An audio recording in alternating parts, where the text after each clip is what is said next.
가장 위대한 멘토 예수. 제목이 나와 있어서 질문이 좀 안 될 수가 있는데, 이 멘토라는 단어가 요 사이에 제가 좀, 여러분들도 마찬가지시겠지만 요 사이에 듣던 말인 것 같아요. 예전에는 없던 말이에요. 아주 멘토의 정확한 의미나 뜻을 알고 계시는 분들이 별로 없을 것 같은데, 무슨 의미인지는 아시죠? 멘토라는 게. 우리 여러분들, 청학동 여러분들도 멘토 아시죠? 멘토. 네. 멘토란 단어는 그 오디세이아에 나오는 오디세우스 왕이 전쟁을 나가는 데에 전쟁을 나가면서 본인들 아들, 왕자죠, 왕자에게 왕자를 돌보고 가르칠 그런 스승을 한 명 세워서 부탁을 하고 전쟁에 나가는데, 이 선생이 오디세우스가 전쟁터에서 10년 동안 전쟁을 하는 그 와중에, 그 중에서도 그 아들 왕자를 10년 동안 아주 잘 가르쳤던 사람입니다. 그 사람 이름이 바로 멘토가 되겠습니다. 그래서 멘토는 현명하고 신뢰할 수 있는 상담 상대, 지도자, 스승, 선생의 의미를 갖고 있습니다. 그래서 멘토의 상대자를 뭐라고 그러죠? 멘티네요, 멘티. 우리는 예수 그리스도를 멘토로 삼은 멘티들인 것입니다. 그래서 오늘 가장 위대한 그 멘토 중에 한 분이신, 가장 위대하신 분 중에 한 분이 아니네요. 가장 위대한 멘토를 여러분에게 소개해드리고자 하는데, 오늘 제목에 있는 대로 바로 예수님입니다. 우리가 잘 알고 있는 예수님. 우리가 예수님을 제가 가장 위대한 멘토로 삼아야 됩니다 라고 한 그 이유가 무엇이겠습니까? 우리가 찬양도 많이 부르는데, 바로 우리 예수님만이 우리의 삶의 이유이고 목적이고, 또 그 예수가 우리의 전부가 되시기 때문입니다. 내가 사나 죽으나 주 이름을 위하여 내 모든 것 드리니 내 삶의 이유라. 바로 예수님께서 우리들의 모든 것이 되신다. 그래서 우리는 멘토 되시는 예수님을 닮아서 예수님처럼 살다가, 또 예수님이 다스리시는 그 나라를 소망하며 기다리다가, 그 나라에 예수님과 같이 저 좋은 천국에서 영원히 살 것을 기대하면서 살아갈 수가 있는 것입니다. 그렇다면 우리는 가장 위대한 멘토가 되는 그분 예수님처럼 해야 되는 일들이 많이 있는데, 과연 어떤 것들을 예수님처럼 되기 위해서 해야 될까요? 첫 번째로는 그분처럼, 그 사람처럼 되려면 해야 될 게 있습니다. 무엇이겠습니까? 누군가를 닮고 싶다면 해야 되는 게 있는데, 그 닮고자 하는 사람이 어떤 사람인지를 알아야 됩니다. 잘 모르는데 무조건 닮고자 쫓아가면 어떻게 되겠습니까? 잘못된 것도 닮아갈 수가 있게 되겠죠. 그래서 우리가 예수 그리스도를 닮아가는 삶을 살고자 할 때에, 우리가 예수 그리스도를 멘토로 모시고 우리의 삶을 살 때에 예수님의 어떤 것들을 우리가 닮아가며 살아가야 되는지, 우리 예수님에 대해서 좀 잘 알아야 될 것 같습니다. 여러분들 예수님에 대해서 잘 아시죠? 예수님은 어떤 분이시죠? 예수님, 이름 부르면서 안 하겠습니다. 생각나는 대로 좀 얘기해 보시면 좋겠습니다. 예수님은 섬김의 왕, 또 하나님의 아들, 그 다음에 또 주는 그리스도요 살아계신 하나님의 아들이시니라. 베드로의 아주 정답이죠. 또 길이요 진리요 생명이요, 맞습니다. 사랑 맞습니다. 독생자 맞죠? 메시아 맞습니다. 하나님의 어린 양이죠? 우리를 구원하실 구원자이시고, 다 맞습니다. 자, 근데 이거는 우리가 신앙적으로 우리가 말씀 가운데에 들으면서 보면서 알고 있는 예수 그리스도인데, 오늘 제가 우리의 위대한 멘토 예수 그리스도를 여러분에게 좀 알려드리고자 할 때에, 우리의 교리적인 부분에서 예수님이 어떤 분이신가에 대해서 좀 말씀드리고 싶은 겁니다. 교리적인 부분. 교리적인 측면에서 볼 때에 여러 가지 예수 그리스도의 어떤 분이신가에 대해서 우리가 알아볼 것들이 많고 우리에게 알려주는 것들이 많이 있는데, 가장 예수 그리스도를 이해하는 데에 반드시 알아야 될 것이 있습니다. 그것이 무엇이냐? 예수 그리스도께서 이 땅에 육신의 몸을 입고 이 땅에 오신 목적과 그 다음에 예수 그리스도께서 이 세상 가운데 하셨던 직책에 대해서 우리가 좀 알아야 됩니다. 알아야 돼요. 예수님이 어떤 일들을 하시기 위해서 어떤 직책을 가지고 이 땅에 오셨는가에 대해서 우리가 좀 알아보고 예수 그리스도를 닮아가는 저와 여러분이 되기를 좀 소원합니다. 첫 번째로 우리가 예수 그리스도를 바로 이해하려면은 이 예수님의 세 가지 중요한 직책이 있는데, 그것이 바로 뭐냐? 예수 그리스도는 예언자의 직책을 가지고 이 땅에 오셨고, 또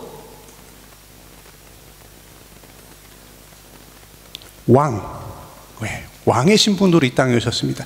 또 한 가지는 그쵸, 구원자 맞죠?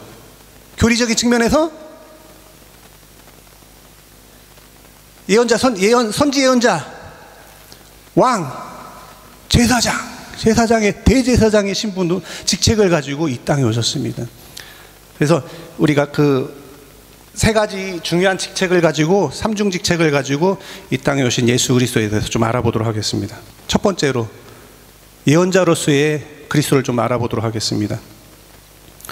경건한 옛사람들은 심지어 하나님을 알지 못하고 경건의 삶이 어떤 건지 알지 못하는 사마리아인들까지도 알고 있었던 게 있습니다. 그것은 무엇이냐면은 예언자로서의 메시아가 오셔야지만이 이 세상에 이루어가는 진리를 온전히 알 수 있게 된다라는 것입니다. 그러니까 하나님을 알지 못하는 사람도 들었던 얘기들 가운데 하나가 메시아가 오셔야지만이 진리를 바로 알 수 있다. 그래서 메시아가 오셔야지만 진리를 알 수 있다고 모든 사람들이 그렇게 굳게 믿었는데, 특별히 이사야 선지자는 그 오실 메시아를 지혜자, 위대한 사자 또는 해석자라고 이렇게 성경을 통해서 분류하게 되었습니다. 여러분들 구약 성경에 많은 선지 예언자들이 있지 않습니까? 이들의 역할은 무엇입니까? 이들의 역할, 선지자들의 역할은 무엇이었을까요? 맞습니다. 오실 메시아에 대해서 예언하고 끊임없이 후세들에게, 그 당시에 살고 있는 하나님의 백성들에게 끊임없이 알려주는, 다시 말해서 이 선지자들은 사람들이 알지 못하는, 모두가 알지 못하는 하나님의 비밀스러운 하나님의 섭리들을 먼저 알고 그들에게, 모르는 이들에게 알려주는 그런 역할을 했는데, 특별히 알려주는 역할 가운데 어떤 역할을 감당했냐면, 무엇을 알려줬냐면은 하나님의 자녀들이 이 세상에 살아갈 때에 여러 가지 힘든 일들이 많이 있지 않습니까? 좌절하고 낙심하고 신앙을 잃어버릴 만한 일들이 많이 있는데, 그 하나님께서 주신 그 메시아에 대해서 증거함으로 말미암아 하나님의 백성들이 그 메시아를 기다리는 소망 가운데에 어려운 모든 환경들을 극복하고 이겨낼 수 있도록 희망과 소망을 불어넣어 준 것입니다. 그것이 하나님께서 선지 예언자들을 세우신 목적 가운데 하나가 되겠는데, 이러한 선지 예언자들은 조건이 있었습니다. 조건이 무슨 조건일까요? 내가 예언자 하겠습니다 하면 되나요? 반장할 사람 저요? 그런 반장이 될 수도 있어요, 선생님에 따라서. 그죠? 전 그렇게 예전에 반장 한번 했습니다. 반장할 사람, 저도 모르게 아무것도 모르고 손 들어서 초등학교 2학년 때 반장 한번 했습니다. 근데 선지자는 그렇게 되는 것이 아닙니다. 어떻게 선지자가 되는 걸까요? 예? 하나님으로부터 기름 부음을 받은 사람들이 선지자의 역할을 감당했습니다. 그래서 이사야 61장 1절 2절 보니까, 주 여호와의 영이 내게 내리셨으니 이는 여호와께서 내게 기름을 부으사 가난한 자에게 아름다운 소식을 전하게 하려 하심이라. 나를 보내사 마음이 상한 자를 고치고 포로된 자에게 자유를, 갇힌 자에게 노임을 선포하며 여호와의 은혜의 해와 우리 하나님의 보복의 날을 선포하며 모든 슬픈 자를 위로하는 역할로 나를 하나님께서 기름 부으셨다라고 고백했습니다. 예수 그리스도께서 하나님으로부터 그렇게 기름을 부음받고 이런 선지 예언자들이 이런 하나님의 뜻을 증거하는 일들을 감당했는데, 예수 그리스도가 우리가 성경을 통해 알듯이 예수 그리스도는 무엇으로 기름 받았죠? 성령의 기름 부음을 받으셔서 이 땅 가운데 예수님께서 감당하셔야 될 그런 사역들을 하셨다는 겁니다. 그 의미는 무엇이냐? 예수 그리스도께서 성령의 기름을 부음을 받으셨다는 것은 예수 그리스도께서 가르치는 그런 직책 수행을 위한 자격이 되는 거예요. 자격. 어떤 자격? 선지 예언자처럼 하나님의 비밀스러운 말씀들을 가르칠 자격이 되었다는 것뿐만 아니라, 하나님의 뜻을 전하고 복음을 전파하는 동안에 계속해서 예수 그리스도께서 하는 일들, 그 사역 가운데에 성령의 권능이 나타나게 하셨다라는 그런 의미입니다. 그래서 예수 그리스도께서 행하신 일들이 얼마나 많이 있습니까? 우리가 알듯이 아까 목사님 말씀하셨듯이 5,000명, 장정만 5,000명도 먹이시고, 눈먼 사람도 눈뜨게 하시고, 또 안전뱅이도 이렇게 세우시고, 심지어는 죽은 자들도 다시 살아나게 하는 그런 일들을 하셨던 것입니다. 그렇기 때문에 예수를 닮아가는, 예수를 닮고자 하는 저와 여러분들도 하나님께 택함을 받은 종들입니다. 그죠? 우리들도 하나님의 비밀스러운 것들을 하나님께서 우리들에게 계속 알려주십니다. 어떤 자에게? 예수 그리스도처럼 성령으로 기름 부음 받은 우리들에게 하나님의 비밀을 알게 하시고, 세상이 알지 못하는 아름다운 소식들을 우리들의 입술을 통해서 전하게 하십니다. 또 이사야 선지자 고백했던 것처럼 마음이 상한 자들을, 우리들의 하나님의 말씀을, 하나님의 위로를 전함으로 말미암아 마음이 상한 자를 말씀으로 위로하고 고치고, 또 저 사단에게 포로로 사로잡힌 자들에게 그 포로된 것에서 해방을 주고 갇힘 속에 노임을 선포하면서 그렇게 하나님의 사랑과 하나님의 구원의 그런 사역들을 우리들의 입술을 통해서 증거하는 것인데, 언제까지 해야 되느냐? 심판의 주로 오시는 예수 그리스도께서 이 땅에 오시는 날까지 우리가 이러한 선지자의 역할도 예수 그리스도를 닮아서 우리가 증거하고 선포해야 되는 역할을 우리가 해야 된다는 것입니다. 두 번째로는 왕으로서 오신 예수 그리스도의 직책에 대해서 알아보도록 하겠습니다. 예수 그리스도는 왕 중의 왕이십니다. 왜 왕 중의 왕일까요? 왕이라는 의미는 무엇입니까? 왕은 어떤 사람을 왕이라고 그러죠? 무엇을 다스리는 겁니까? 나라? 그 나라가 되려면 뭐가 필요합니까? 나라. 국민이 있어야 되고, 또 다 배웠는데 모르시죠? 예? 땅이 있어야 돼. 땅. 그 다음에 죽어요? 예, 주권. 이게 있어야지 나라를 이루는 거예요. 나라를. 우리가 예전에 일제 강점기 때는 뭐가 없었습니까? 그렇죠. 땅도 있고 나라도 있는데 주권이 없었네요. 그래서 그 당시에는 우리나라 명목만 있는 그 개점 휴업 상태의 임금이 있었던 겁니다. 그런데 예수 그리스도의 나라는 어떤 나라입니까? 자, 어디 있습니까? 자, 백성 있습니까? 없습니까? 하나님의 백성들. 하나님의 나라의 백성 있잖아요. 왜 없어요? 있죠. 그 다음에 또 주권 있어요. 우리나라 하나님 백성들의 주권이 있습니다. 그 다음에 또 뭐가 빠졌나? 왕? 땅 있잖아요.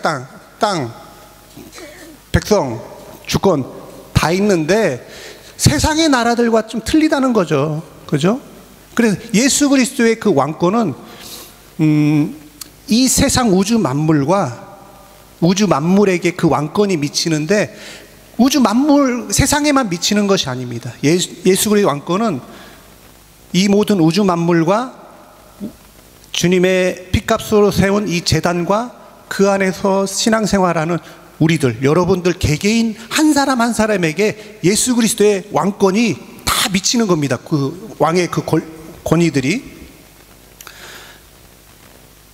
우리는 그리스도가 영원한 권능으로 왕이 되셨다는 말을 들을 때마다 교회가 그분의 영원한 보호하심으로 말미암아 영원히 존재될 것을 믿어야 돼요. 왜냐? 예수 그리스도는 왕이신데 왕 중의 왕이십니다. 이 우주를 다스리시고 이 우주의 그 주권을, 왕권을 선포하시고 미치게 하는 그러한 분이시기 때문에 그 왕권으로 세운 이 교회가 이 세상 가운데에 멸망할 일이 없다는 겁니다. 하나님의 백성들이 그 왕권의 보호 아래 있는데 다른 나라의 백성들에게 침공을 당해서 막 이리저리 휘둘릴 일이 없다는 겁니다. 우리의 주권을 빼앗길 일이 없다는 겁니다. 왜냐? 우리의 왕 되신 분은 예수 그리스도가 되시기 때문이신 거죠. 그리스도의 왕권은 우리 성도 개개인에게 영원한 나라를 약속해 주시고 보장해 주고 계십니다. 그렇기 때문에 우리는 그리스도의 왕권이 영원하다는 말을 들을 때에 그 말에서 용기를 얻어서 생명에 대한 소망을 더 붙잡고 우리의 생명이 그리스도의 권능의 손에서 언제나 항상 보호를 받고 있기 때문에 우리가 지금 잠시 힘들고 어렵고 핍박받고 능력을 당한다 할지라도 성경에 기록된 대로 오는 세대의 이 은총이 완전히 결실을 맺을 것이다. 그런 것을 믿고 우리가 믿음 가운데, 기쁨 가운데에 참고 기다리며 인내할 수가 있는 것입니다. 성경에 기록되어 있죠. 제가 좀 자주 드리는 말씀인데, 믿지 않은 자들은 작은 환난에도 이렇게 탁 자빠져서 일어나질 못한다고 그랬습니다. 작은 일에도 일어나지 못한다는 얘기는 무슨 의미입니까? 삶을 포기하기도 하고 그 다음에 모든 것들을 내려놓는 그런 모습들을 갖고 있지만, 하나님의 백성들은 예수 그리스도의 왕권이 우리들 개개인에게 미치기 때문에 어떠한 어려운 가운데서도, 심지어는 어떤 가운데서도, 죽음 가운데서도 소망을 가지고 살게 된다는 것입니다. 우리 어저께 민 목사님과 권사님이랑 그 장례식장 갔다 왔잖아요. 저도 이제 남의 시수는 저는 처음 봤어요. 사실은 이제 가족들이 없기 때문에 가족들이 해야 되는 그런, 그 가족들이 하는 거죠. 보통 가까운 지인들이나 관 열고서 얼굴 주위에 일본식 장례 이렇게 꽃을 이렇게 예쁘게 이렇게 가자리 하는 그런 의식인데, 뭐 식구가 없으니까 저희들 보고도 하래요. 그래서 했어요. 꽃을 막 이만큼 줘가지고 그렇게 봤더니 예쁘게 화장을 하고 이렇게 잠든 듯이 누워있는 고인을 봤는데 막 너무 말랐더라고요. 그 막내 동생 되시는 그 전도사님 좀 슬픔에 눈물을 막 흘리시는데, 그것은 인간적인 이별에 대한 슬픔이겠죠. 그죠? 인간적인, 떨어져 다시는 못 보는 거에 대한 슬픔이겠죠. 그런데 여러분들 장례식장 가서 알지 않습니까? 아이고 아이고 하는 데는 뭐 왜 웁니까 그렇게? 아이고 아이고 막 하고 막 오열을 하고 막 땅 치고서 막 보신 적 있어요 없어요? 나를 두고는 못 간다 하고서 막 간 붙들고 막 그래요 안 그래요? 그래요.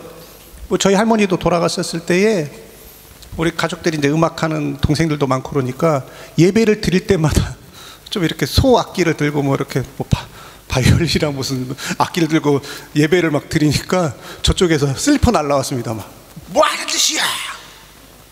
장례식장에서. 알고 봤더니 그 앞집은 19살 먹은 아들이 오토바이 타다 죽은 거예요.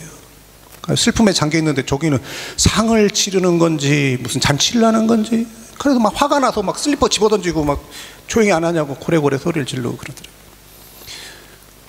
저희도 할머니를 보낼 때는 울었습니다. 가족들이. 뭐 저희 아버님을 비롯해서 형제분들이, 목사님이 3분이니까 아버님 형제들이 다 염을 하고, 물론 저도 그 자리에 같이 있었습니다만 염을 다 해드리고 따로 이렇게 뭐 그 장의사를 부르지 않고 아들들이 한 거죠. 그렇게 해서 할머니와 또 어머니와 헤어지는 거에 대한, 다시는 못 볼 거에 대한 아쉬움 때문에 눈물을 흘렸지만, 한편으로는 어떤 마음을 갖고 있겠습니까? 아, 우리 할머니, 우리 어머니가 이제는 이 세상에 모든 시름을 내려놓고, 좀 평소에 좀 오래 조금 계셨거든요. 이제는 날마다 기다리던, 고대하던 저 천국에 우리 주님 품으로 가시는구나. 그걸 생각하면 가족들이 또 기쁜 거예요. 그래서 그 장례하는 장이 도와주는 그 사람들이 이렇게 저희 가족을 보고 이런 얘기를 하는, 참 적당하대요. 적당히 애도하고 적당히 고인을 기쁘게 보내드리는 모습들이 이렇게 보기가 좋다. 왜냐하면 그 사람들 기독교장 한두 번 본 것도 아니고, 아이고 막 오열하는 한 번도 본 것도 아닐 거 아닙니까? 좋다고 그렇게 얘기를 하더라고요. 그런데 왜 세상 사람들 하나님을, 그 예수 그리스도의 왕권 아래 있지 아니하는 저 이방의 백성들은 왜 죽음 앞에서 그렇게 오열하고, 왜 죽지 않으려고 발악을 하고 그럴까요? 바로 예수 그리스도의 그 왕권이 미치지 못하는 딴 나라 백성들이기 때문에 그렇습니다. 우리가 하나님의 백성이 되는 순간, 예수 그리스도를 왕으로 모시는 하늘의 백성이 되는 순간, 우리는 죽음까지도 초월할 수 있는 그러한 사람들이 되는 겁니다. 하나님의 백성들은 예수 그리스도를 왕으로 모시지만 정말 때로는 세상 사람들보다 더 힘든 일을 당할 수가 있습니다. 그래 안 그래요? 아니, 내가 이렇게 하나님을 열심히 섬기고 날마다 주일날 헌신하고 봉사하고 그러는데, 비교해보면 교회 다니지 않는 사람보다 더 잘못되는 경우가 많이 있었다 이거예요. 왜 나에게는 자꾸 이렇게 불행한 일들이 생기고, 나에게는 행복한 일이 없고, 나에게는 이렇게 매일 어려운 삶이 계속 연속이 되는가. 때로는 신세한탄처럼 그러한 우리의 환경에 있지만, 우리가 기억해야 될 것은, 하나님 나라의 백성이 된다는 것은 이 우주 만물의 모든 곳에 영향을 미치는 그 임금께서는 우리에게 부귀영화를 주시는 그런 임금으로 오신 게 아니라는 겁니다. 그런데 그러한 임금으로 우리에게 오셨다라고 잘못 생각하는 순간, 그러한 삶이 우리에게 이루어지지 않는 순간, 나에게는 왜? 하면서 불만이 나오게 되고, 불평이 나오게 되고, 때로는 힘든 일들이, 자그마한 힘든 일에도 시험이 되고, 좌절하게 되고, 낙심하게 되고, 마음의 상처를 받게 된다는 겁니다. 유대인들이 예루살렘에 예수 그리스도께서 어린 나귀 새끼를 타고 입성할 때에 어떻게 외쳤습니까? 어떻게? 자, 하나, 둘, 셋. 뭐라고 했죠? 호산나라고 했습니다. 호산나. 구원자라는 뜻이거든요. 호산나 다윗의 재산 예수여. 그래서 그네들이 가장 중요하게 생각하는 개인 재산 목록 1호 뭡니까? 겉옷을 깔아가지고 나귀가 질근질근 밟고 가게끔 그렇게 예수님을 영접했습니다. 왜 그랬을까요? 예수 그리스도께서 왕이심을 인정하는 거잖아요. 그죠? 그런데 그 백성들은 예수 그리스도를 이 세상에 왕들 중에 조금 더 능력 있고 뛰어난 왕으로 생각했던 겁니다. 어떤 능력입니까? 먹을 게 그냥 나와. 예? 축사 한번 했더니 막 한도 끝도 없이 먹을 게 나오고, 그 다음에 또 문제가 또 뭡니까? 사람이 살다 보면 아프잖아요. 야, 병든 사람 다 살리는 거야 우리 왕이. 예. 감사합니다. 살리는 거예요. 죽은 사람도 살리고, 눈먼 사람도 눈 뜨게 하고, 감기는 말할 것도 없어. 그냥 훅 하면 다 나서. 이런 기대를 가지고 예수 그리스도를 왕으로 호산나고서 한 겁니다. 그런데 그 우리의 왕이 예루살렘에 딱 오셔서 첫 마디가 나는 왕이다 이래야 되는데, 나는 이제 죽는다는 거예요. 얼마나 이스라엘 백성들이 배신감을 느꼈겠습니까? 그죠? 그 배신감 때문에 호산나 다윗의 자손 예수에 하던 사람들이 죽여라, 십자가에 못 박아라, 이런 백성으로 바뀌었던 겁니다. 그들은 예수 그리스도를 이 세상의 임금으로, 세상에 부귀영화를 갖다주는 그런 임금으로 생각했던 거죠.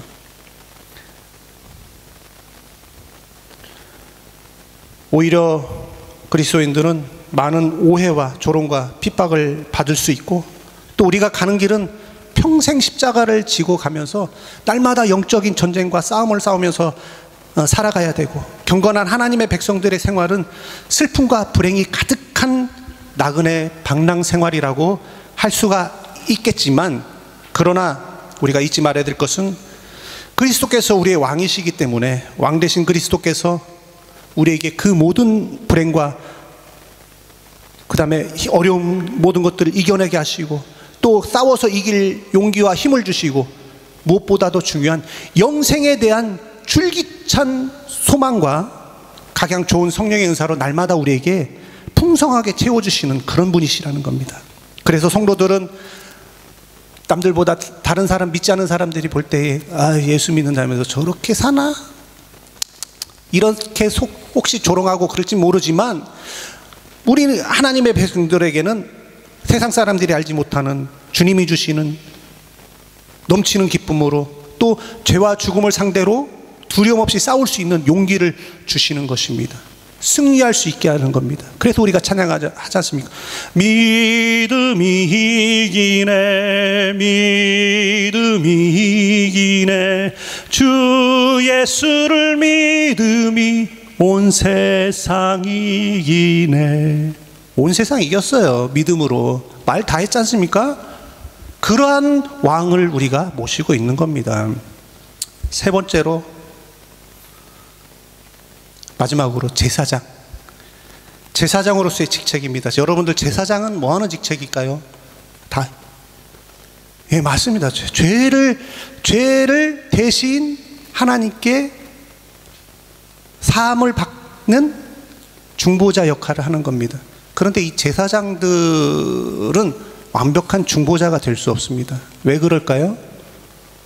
본인들도 죄가 있기 때문에. 그럼 본인의 죄는 누가 중보를 해야 돼요? 더 큰 제사장? 그래서 아론의 후손들이, 레위 지파 자손들이 이 제사장의 직분들을 수행하고 있었는데 성경에 보니까 흠없고 완벽한 대제사장이 되시는 단 한 번에 모든 인류의 죄를 도말하시고 담당해서 그 죄를 없애실 그 한 분을 이 아론의 자손들이 기다렸다는 겁니다. 본인들도 죄인이라는 것을 인식하고 있었기 때문이죠. 여러분들 그 제사장이 왜 필요했습니까? 제사장이 왜 필요했죠? 왜 필요했죠? 제사장이? 하나님과 하나님의 백성들인 우리들과 직접적으로 만날 방법이 없었기 때문에 그래요. 하나님 앞에 나아가고 싶어도 하나님 앞에 나아갈 수가 없었습니다. 뭐 때문에 그렇죠? 죄 때문에 그렇습니다. 죄 때문에. 죄가 하나님과 우리 사이를 가로막고 있었던 겁니다. 하나님 앞에 나가고 싶지만 그 죄로 인해서 하나님을 뵙기도 전에 그 죄로 인해서 우리가 심지어는 제사를 지내는 제사장도 불경하면 제사를 지내다가 죽어요. 그래서 죽었는지 살았는지 성소에 들어가기 전에 끈에다가 방울을 달고 줄을 매서 죽었습니까? 그럼 안 죽었다 딸랑딸랑 뭐 이렇게 표시를 아직 살아있구나. 이렇게 제사를 그런 식으로 드렸다는 겁니다. 그런데 그 제사를 지낼 때에 우리의 죄를 대속하기 위해서는 어떻게 드려야 됐죠? 여러 가지 제사 중에 속죄제, 번제를 드렸어야 됩니다. 속죄제. 우리의 잘못을 죄로 인해서 그 죄의 대가는 딱 한 가지거든요. 그 구약시대 때의 제사의 방법 딱 한 가지밖에 없었습니다. 뭐였습니까? 핏값으로 우리의 죄값을 대신해야 되는데 내가 죽을 수 없으니까 나의 죄 대신 짐승을 잡아서 그 피를 뿌림으로 그 몸을 각을 떠서 태워서 우리의 죄를 도말하는 의식들을 제사를 지냈던 겁니다. 그래서 비둘기부터 뭐까지 드렸습니까? 소. 지금이나 예전이나 비둘기는 굉장히 쌀 테고 뭐 막 돈 주고 못 사면은 잡았을지도 몰라 막 그죠? 막 그물 던지고 뭐 이렇게 바구니. 근데 소까지도 드려야 돼요. 뭐에 따라서 그렇게 비둘기 드리고 소 드리고 그랬겠습니까? 그렇죠. 죄의 경중에 따라서 내가 누구한테 욕 한마디 했으면은 제사장한테 가서 욕했습니다 하고 비둘기 잡는 거예요. 사람 죽였습니다 그러면 송아지 소 그렇게 해서 속죄제를 드렸는데 그러한 제사를 통해서 우리가 완벽한 우리의 죄를 도말하거나 우리의 죄가 없어지거나 그러지가 않는다는 겁니다. 죄인들을 향하신 하나님의 진노를 풀기 위해서는 속죄가 필요했습니다. 온전한 속죄. 속죄는 피 없이는 불가능했고, 율법의 제사장들은 아까 말씀드린 것처럼 동물의 피를 가지고 백성의 죄를 속했지만 그것으로는 하나님과 온전한 화목을 이룰 수가 없었습니다. 제사장들도 죄인이기 때문에 중보자가 될 수가 없었다는 것입니다. 그렇지만 그리스도께서는 친히 멜기세덱의 반차를 쫓은 영원한 대제사장이 되어서 흠도 티도 없는 자기 몸을 영원한 제물로 그래서 영원한 제물로 삼아서 단번에 영원한 제사를 하나님께 드렸던 겁니다. 어떻게 드렸습니까? 제물로? 그러니까 예수님은 본인이 멜기세덱의 반차를 쫓는 대제사장의 신분을 입고 이 땅에 오시기도 했지만 동시에 무엇으로도 왔다? 제물이 되어서, 제물로 단 한 번으로 모든 인류의 죄를 도말하기 위해서는 어떠한 제물이 되어야 했겠습니까? 하나님의 법은 정확하시거든요. 우리가 지은 죄만큼 제물을 우리가 제사를 드렸던 것처럼 이 인류의 죄를 없애기 위해서는 정말 어마어마한 대가를 지불해야 되는 거예요. 그거를 예수님께서 어마어마한 대가를 지불하고 한 번에 영원한 제사를 드렸다는 거예요. 어떻게 드렸습니까? 우리가 잘 알듯이 예수님 가시관 쓰셨죠. 우리가 영화 뭐죠? 패션 오브 크라이스트? 문헌에 보면은 머리에 쓰셨던 가시관이 영화에서도 나왔지만 대략 그 지방에서 자라는 그 뭐 장미가시 이런 게 아니에요. 막 7cm, 8cm 막 이렇게 되는, 저 어디 걸려 있죠? 저쪽 목양실에 있습니까 아직도? 그러한 가시관인데 가시관을 이렇게 만들어서 로마 병정들이 예수님 머리에 씌워줬는데 어떻게 아유 아프겠네요. 잠시만 참으세요. 뭐 마취제 이렇게 발라주고 씌웠습니까? 아닙니다. 올려놓고 떨어지면 어떻게 하지? 막대기로 막 때립니다. 그러면 이 가시가 길고 두꺼우니까 두피를 뚫고 이게 다시 나오는 거예요. 두개골을 들어가지 못하고 다시 삐져나옵니다. 예수님 책찍질 당하셨죠. 영화에서 표현했는데 저는 그게 맞다고 봅니다. 그 당시에 여러 가지 문헌으로 로마의 형벌의 책찍질은 그 이상이면 이상이지 그 이하의 형벌이 아니었습니다. 그러니까 제가 이제 이렇게 들은 바로는 그 영화 속에서도 나오지만 뭐 여기서는 좀 짧은 책찍에 끝에 막 짐승의 뼈, 그다음에 유리 조각, 쇠붙이 이런 것들을 달아서 탁 하면은 영화에서는 살점이 팍 박혀가지고 탁 잡아당기면 살점이 푹 뜯어지고 이러한 책찍질을 당했는데 혹자는 이러한 책찍질을 또 당했다 그래. 끝에 그렇게 날카로운 것들을 달아서 한 2m, 3m 되는 책찍으로 팍 때리는데 때리는 게 아니죠. 몸을 감는 데입니다. 멀리서 쫙 감으면은 몸이 감기겠죠. 그 다음에 줄을 팍 당겨요. 그럼 어떻게 됩니까?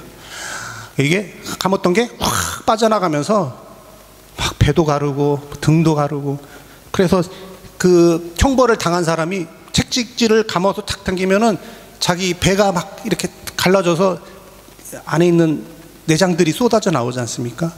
그것을 눈으로 보게 하는 그런 아주 굉장히 무서운 형벌인 거예요.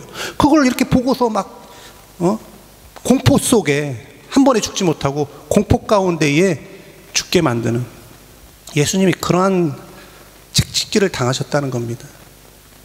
십자가 지셨죠?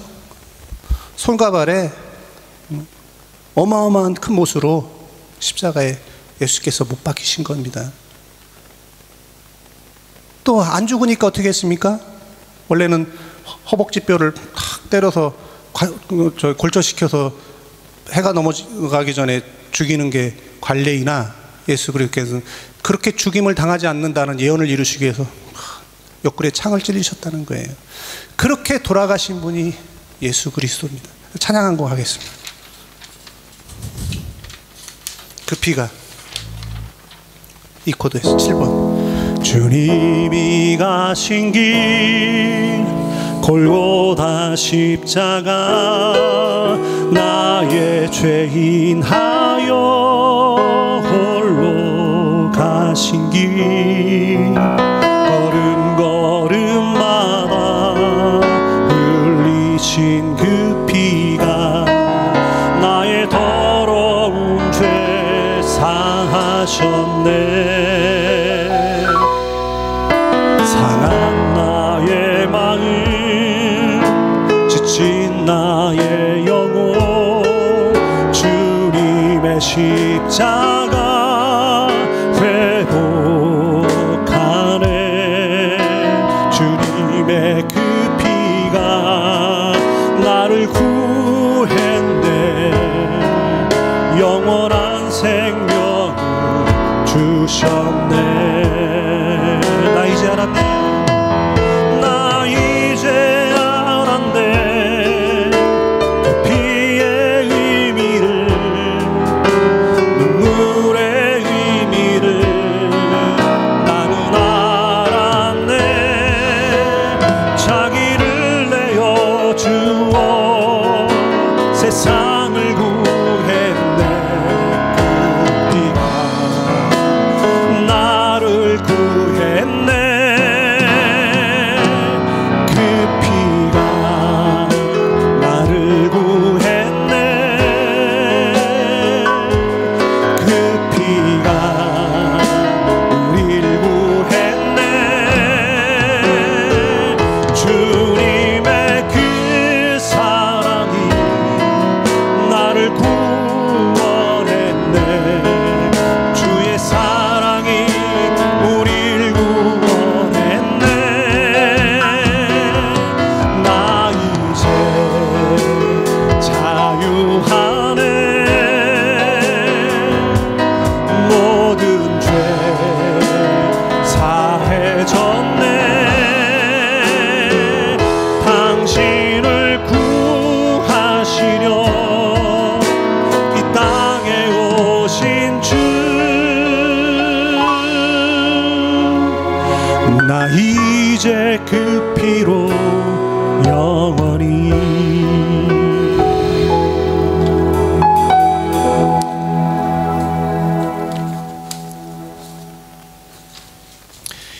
이제 우리에게는 더 이상 구약시대 때처럼 속죄제를 드릴 제사는 없습니다.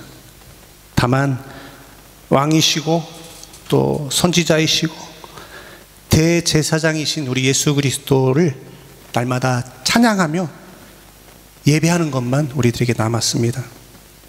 여러분, 이제 마지막으로 질문 하나 좀 드려보겠습니다. 이 말뜻이 어떤 말인지 한번 좀 맞춰주시면 좋겠습니다. 이 말은 왕 대신 주님에게 속한 사람, 곧 성도를 일컫는 영광스러운 명칭입니다. 베드로전서 2장 9절에 기록되어 있고요.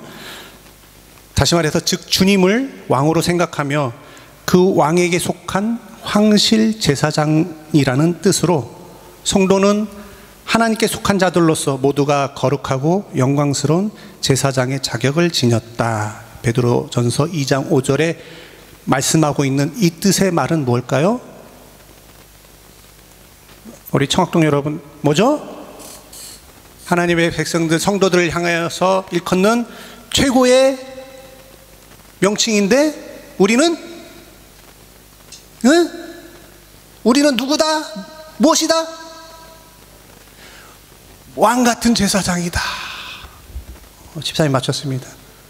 여러분들, 우리는 예수 그리스도처럼 왕 같은 제사장입니다. 하나님, 예수 그리스도께서 이 세상을 다스리실 때에 그 주권에 우리들도 그 주권과 똑같은 권력을 가지고, 주권을 가지고 이 세상을 다스리고 이 세상을 정복하고 하나님의 나라를 우리가 도래하는 데에 왕처럼 이 세상을 살아가는 것입니다. 우리도 예수 그리스도처럼 우리들의 몸을 제물로 삼아 날마다 헌신하고 우리가 봉사하고 날마다 하나님 앞에 찬양으로 예배하는 자리에 나오고 그런 모습에 참 제사장의 모습을 가지고 우리들도 하나님을 직접 만나 뵙고 예배드릴 수 있는 그런 자격이 있는 사람들입니다. 여러분들, 이제 우리의 삶이 좀 힘들고 어려워도 우리 예수 그리스도처럼 하나님의 비밀을 증거하는 예언 선지자의 역할을 우리 성도님들이 좀 감당하시고요. 또 아까 말씀드린 왕 같은 제사장의 그런 역할들을 이 세상 가운데 잘 수행하셔서 하나님의 나라가 이 땅에 도래할 때에 우리가 하나님의 영광에, 예수 그리스도의 영광에 같이 참여하는 놀라운 그런 날들을 우리가 좀 소망 가운데 기대하며 고대하며 참고 인내하며 승리하는 저와 여러분이 되기를 주님의 이름으로 바랍니다. 마무리 찬양 한 곡 더 하겠습니다. 8번, 우리 굉장히 소중하신 분들입니다. 하나님의 왕 같은 제사장들. 이거는 성도에게 가장 정말 좋은 호칭이자 명칭입니다. 여러분은 왕 같은 제사장입니다. 손 한번 좀 고백하도록 하겠습니다. 옆 사람들, 당신은 왕 같은 제사장입니다. 어마어마한 명칭입니다. 우리 옆 사람 축복하시면서 찬양하도록 하겠습니다.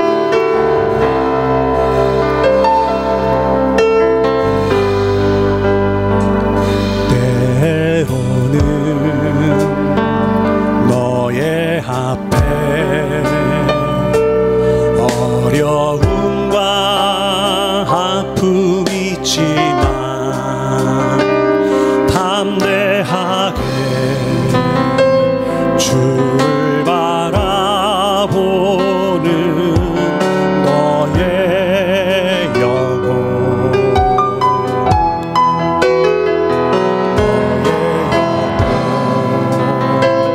우리 볼 때 얼마나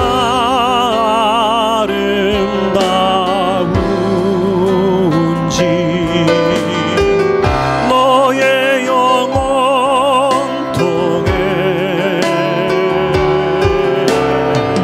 큰 영광 받으신 하나님을 찬양.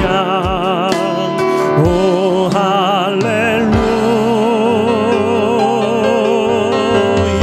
너는 택한 족속이요 왕 같은 제사장이며 거룩한 나라 하나님의 소유된 백성, 너의 영혼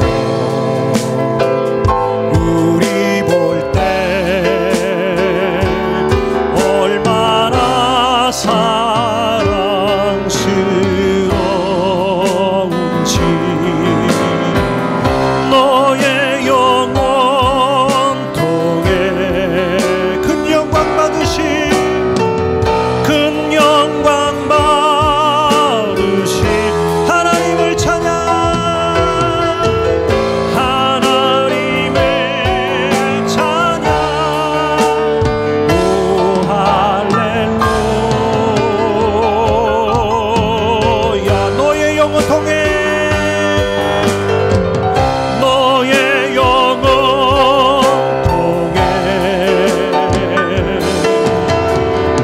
큰 영광 받으신 하나님을 찬양. 오 할렐루야.